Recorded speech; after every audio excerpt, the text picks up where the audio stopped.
Good evening. Tonight we will be going over the pyruvate dehydrogenase complex and how the whole process works, which I've drawn out here, and how it resets to, happen all over again.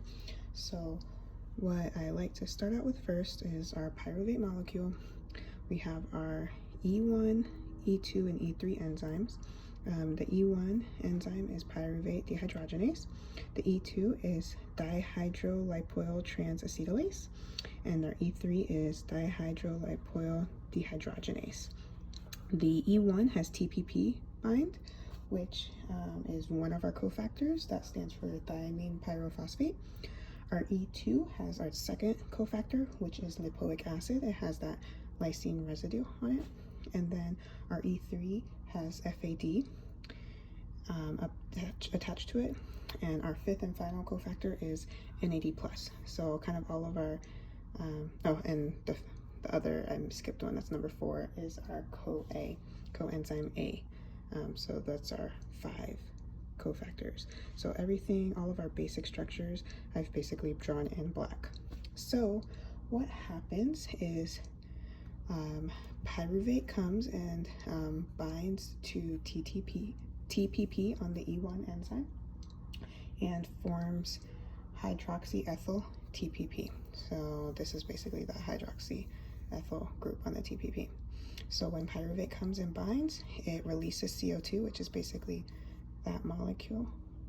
So CO2 is bound, and then we've got the TPP hydroxyethyl. Next, E2's lipoic acid, which is that structure in black, has a sulfur group on there with a disulfide bond. The hydroxyethyl group on TTP transfers to sulfur on that lipoic acid, which we see here. And this leads to breakage of that disulfide bond that you see there. So basically, the sulfur is reduced and the other sulfur gets that hydroxyl group added on to that sulfur, which this is technically a acetyl group that's added on to that sulfur. And this attaches to it by a thioester bond. This thioester bond is transferred to acetyl-CoA. So that sulfur group takes the acetyl group from that sulfur and attaches to the coenzyme A, and thus becomes acetyl-CoA, which is just then released into the citric acid cycle. So that is, in essence, how you form acetyl-CoA. Pretty simple when you have it kind of drawn out that way. So now we have our acetyl-CoA, but we have our sulfurs here, our reduced sulfur that no longer has the disulfide bond. So this is where we need to start resetting the pyruvate dehydrogenase complex back to its original state so that a new pyruvate can bind.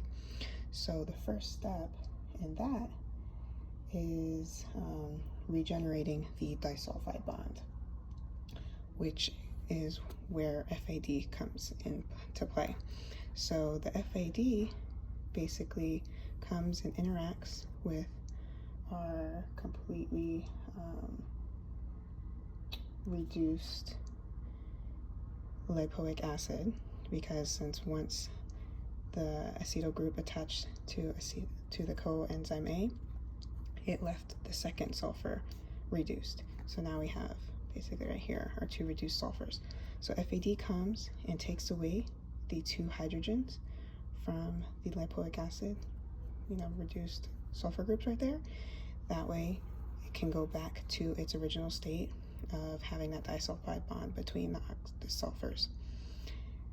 In taking those 2 hydrogens, FAD now becomes FADH2. But now we're left with FADH2, which we need it to go back to FAD so that it can once again in the future take those hydrogens from the sulfurs. So this is where NAD+ comes into play.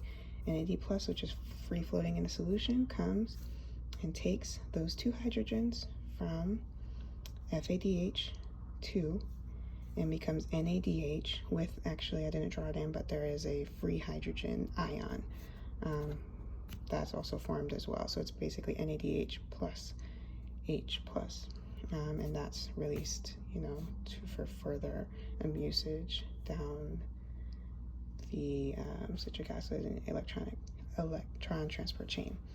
So then you have your back to your original FAD, you're back to your original lipoic acid with a disulfide bond.